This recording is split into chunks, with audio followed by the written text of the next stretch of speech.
Okay. So I use, you could, when you're tying, you can tie with anything. So you could do um, just about any kind of a cord.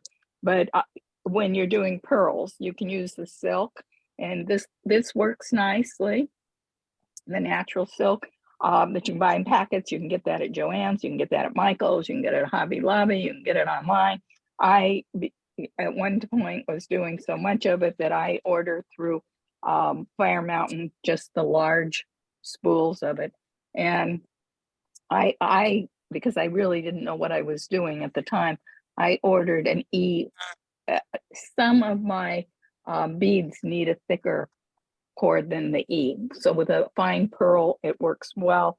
With a thicker bead, I probably need to go with a thicker cord. So you can use anything. This is what I had. I just pulled it out. You can also, go from uh, pretty much wing it any way you want. Or you can do, like if you were doing restringing really nice pearls, there's a couple of things you probably want to add to your repertoire, not just the silk. This is French wire, and French wire you can get at well, you can I think this package I picked up at the bead factory. And what French wire does is it takes care of your ends. So I know I've got a little sample piece that I was working on years ago that was in my drawer here, but this is French wire where it's hooking around, my cord is hooking around my jump ring at the very end. I don't know if I can get in better. So it covers the silk so that the silk isn't raw right on your jump ring, and it has a nice look. It's just like a very, very fine coil. It's like if you were using 40 gauge. Oops, I think I froze there. Great. Okay. It's like if you were using a 40 gauge wire and making this. It's just a small little coil. And you'll see this used on higher end pearls that are strung. This wire guard that we've used before also works. Oops, let's get it on camera, Linda. And this is a packet I haven't even opened yet. And I like these, especially, if I'm not doing really fine pearls, just beads, because what happens on this is, and instead of taking it out and trying to hold it and show you, let's see if I can do it, pointing to it. If you feed your wire or your cord through this, and it's got a little channel on the top and comes around and comes through the other side, and it's a piece of metal that basically is going against your jump ring or your finding. So it's a little more sturdy than the French wire. So the French wires are nice for high-end, pearls that you're wearing once a year or something. If this is a piece that you're going to wear once a week, you probably want to have a little more stability there so it won't wear out. And when you're tying it, I find you really need sharp pointed tweezers. So get this under the camera, Belinda. I just about had this figured out, and then I got this new setup. So just to mess with my brain, go that way. These are really tiny and really well worth the, I think, $1.25 I paid downtown for them. This morning, they were where they should have been, but that's where I looked first and couldn't find them. And I was setting this up so you wouldn't have to see me futz with threading the needle and tying the first knot. And the only tweezers I could find were these that were in the drawer. And they look fine, but there is a difference, and these were really hard to work with. So if you're going to do a lot of knotting, I think the whole trick is using very fine tweezers. So these will go back in the drawer.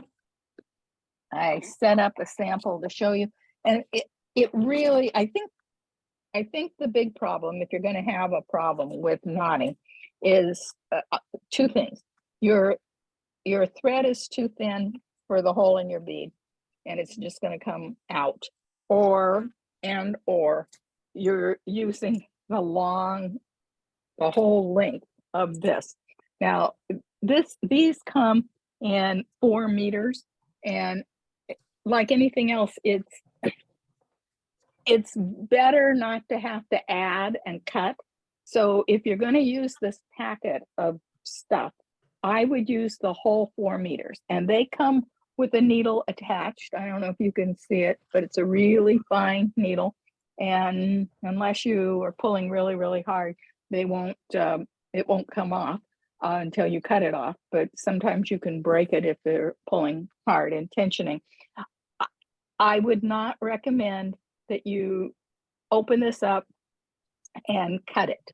I would leave it on there and work with the whole 4 meters, which is going to be irritating and annoying, but it's easier than having to add along the way.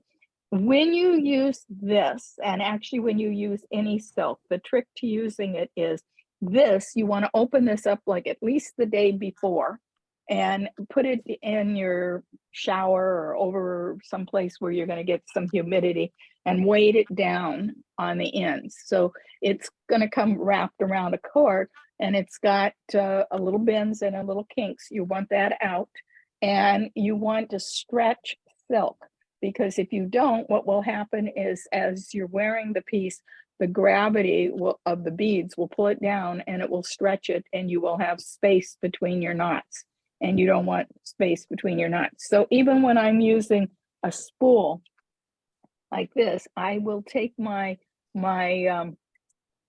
silk and stretch it, and then I'll also put it in the bathroom where it's going to get some humidity on it. I don't want to get it wet, but I want to put some tension on it and let it do its stretching before I do my knotting. So if you've done your homework that way and you prepped it, you shouldn't have any problem. However, I would always, this piece that I found in my junk box with all my silk and everything, was the piece that I started with so that I could practice. And I would do this every time you knot, unless you're knotting every week. If you've been away from it for a while, get a practice piece and get in the rhythm, because it does take a rhythm going. And sometimes the rhythm works better than others. So I started this morning a piece, and I'll be darned, I actually didn't have any problems, but that amazed me. And I'm sorry I don't have bigger beads, but the bigger beads, just this thread is too small for it. So I've got some little crystals here. Get on camera, Belinda. Wrong one. I usually, okay. All right, there we go. I usually give myself a tail, fairly lengthy tail, because if I'm going to have a problem, I'm going to have a problem with the first couple beads, first couple knots, and I don't want to have a mess at the beginning. So I will give myself, maybe on this sample, I only have maybe 2 inches tail because I didn't want to mess with it under the camera, but I'll give myself maybe 4 inches, so that if I have to undo the knots and go back and finish up on that end again, not start over, but I'm all done. I'll go back and do those couple so they look nice. Then I've got plenty of thread to do it with. So I sometimes will do my whole knotting and then go back and attach it with the French wire and the jump ring or the finding. I won't do it from the very beginning unless I'm on a roll and my knots are cooperating. So then to make the knot, it's fairly easy. You want to start with something to secure it. So I have a knot at the end, and I put another knot in there to hold it, but I'm going to feed on the bead. And you the whole time you want that knot to set down. All right, Glenda. close. You don't want any space between the knot and the bead. Move this way. So I want to keep pushing that down. And like anything else we've done, the first couple of knots are the hardest. And I want to sort of keep this from end. I'm untwisting the kinks out of it. And let's see if I can do this without holding it up. I want to make my knot, and I usually do knot while it's flat. So I've got my knot, I went around, and I've got it here. I've just got a big loop. It's nothing fancy. I just made a big loop. The trick is to get this knot positioned down here. And that's where you want your really fine tweezers. Put it in through the hole of the knot and go down on the bead. So, or the pearl or crystal or whatever you're using. So I've got tension in there. I put it just as close to that bead as I can possibly get it. And then I'm going to tension up my knot. And when it starts to get like right down there, as close to the end as possible, I'm going to slide my tweezers out, put the tweezers on the other side of the knot and pull the tail. And there's my knot. Belinda, did you go over that when you tied your knot? Did you go in twice or just one loop around? I just went one around. So I'm just making a loop. Wonder if I come out, if that will work better than in. If I focus out, give me more space here. Okay, so I'm just making a loop and coming through, just a circle. Now I don't want to go twice because even this will be amazing if I can put a knot on top of a knot, if they'll actually set together. But I've got this circle thing here. And then I'm going to come in and make sure I get as close as possible to that bead. And just keep tightening up my circle and keep it toward the point. And then I tug a little bit here. Now, while I'm doing this under camera, I'm making sure I'm really tugging tight so that I'm getting the tension out. What I do normally, if I'm not trying to demo it under a camera, is I work with it up in the air. So once I make my loop, I pick it up and let the beads hang down so the gravity's helping me, and then I pull it and then slide it off, put this close to the knot on the other side and tug on that. And there's, actually did it with a knot on top of a knot. And that's probably what I would have to do with these because that hole in that crystal is a little bit big. So I've tied 2 knots here and I would keep going. Now, the longer it gets, the easier it is to work with because I do hold it up in the air and use the gravity to let it hang down. And that helps me, it helps me get the tension right. It also helps me with any stretching that's going to go on because I've already stretched it with the steam and now I'm stretching it as I'm working it.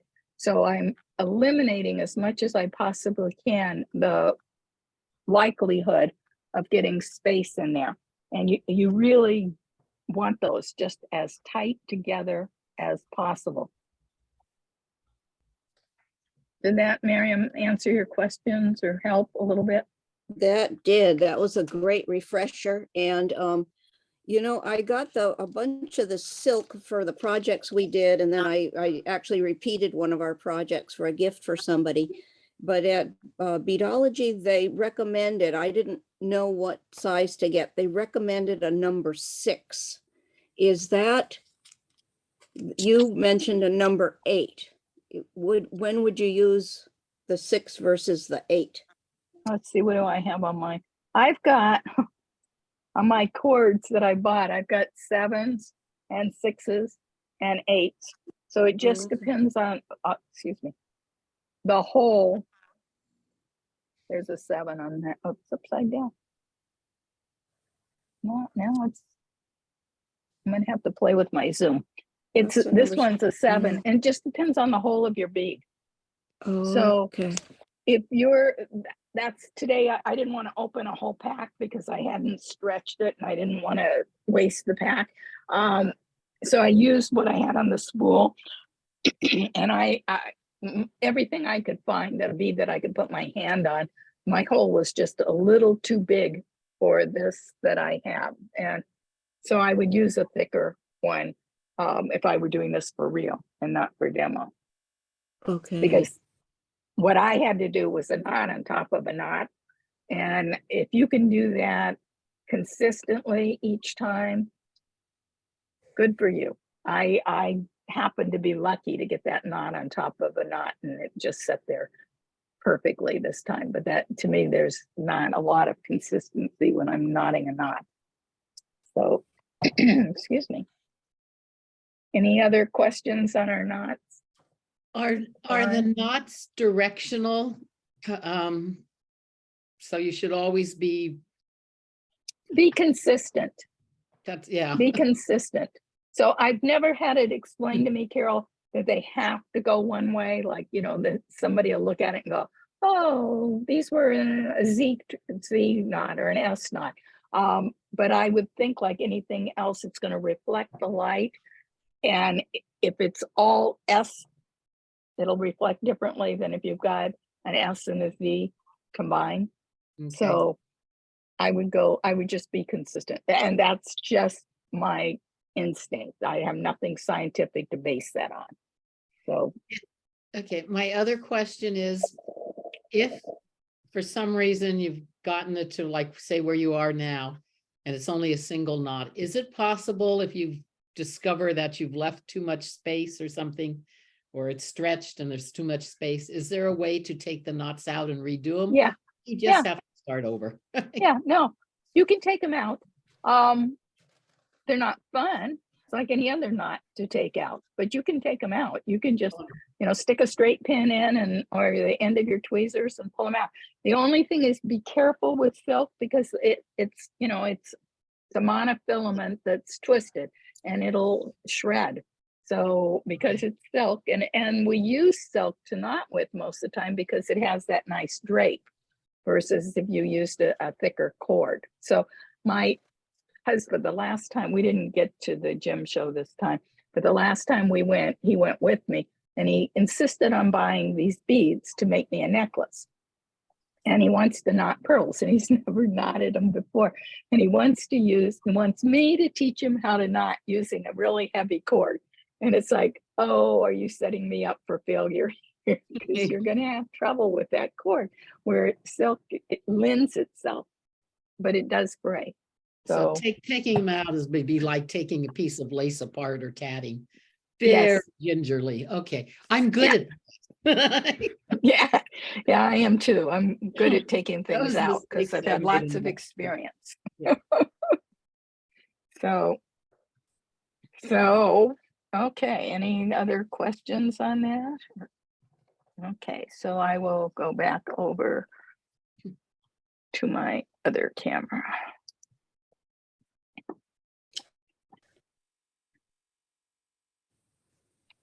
Thank you, Belinda. That helps.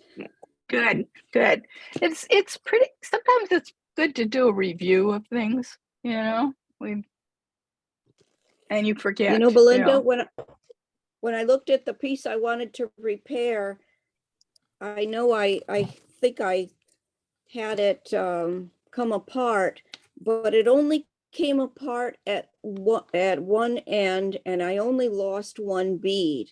Would Oh. you think I should restring it or should I try to add a clasp or something else? I hate Okay. to restring the whole thing. Yeah, and are they pretty sturdy? I mean, it doesn't look like as you're looking at it that they're fraying or it looks like the knots are Well, still the pretty ends good. are very short, so I would have to at least take out some of the knots, and I might lose. I guess there really isn't much other choice but to restring the whole thing.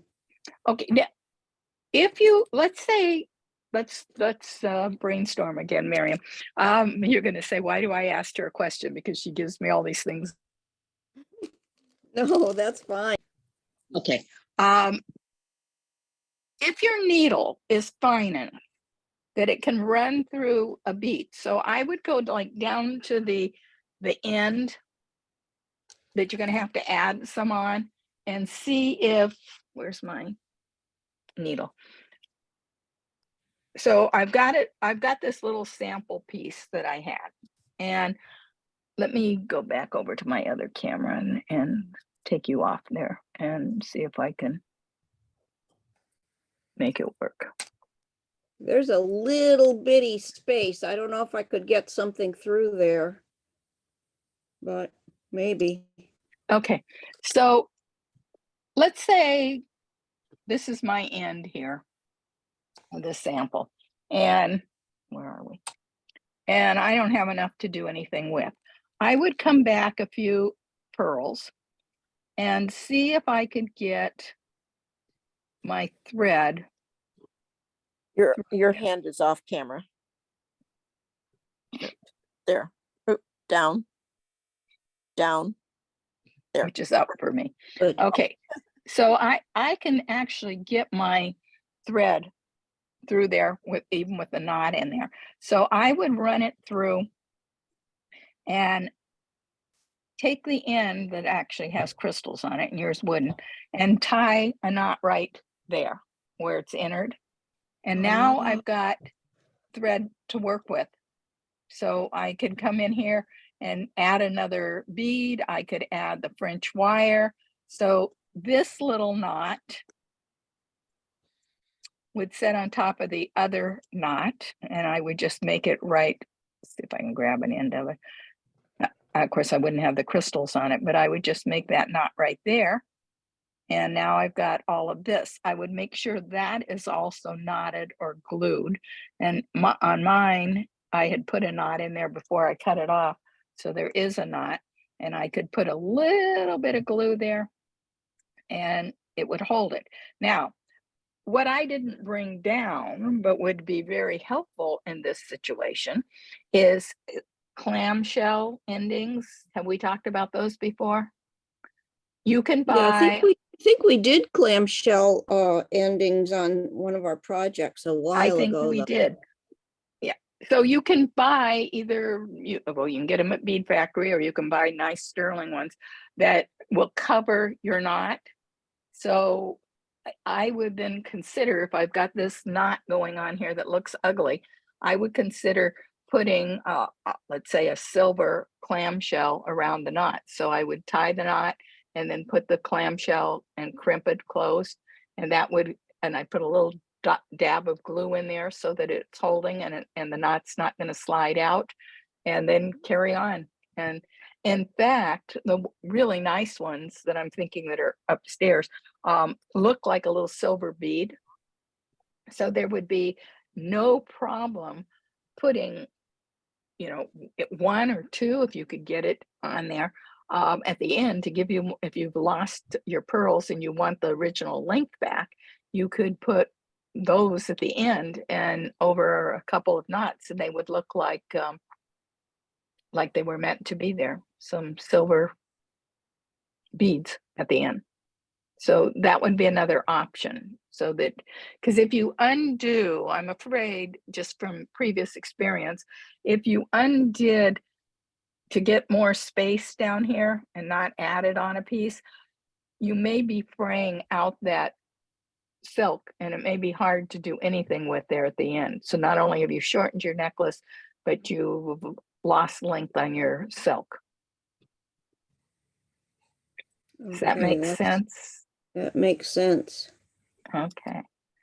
All right, let's stop the recording here.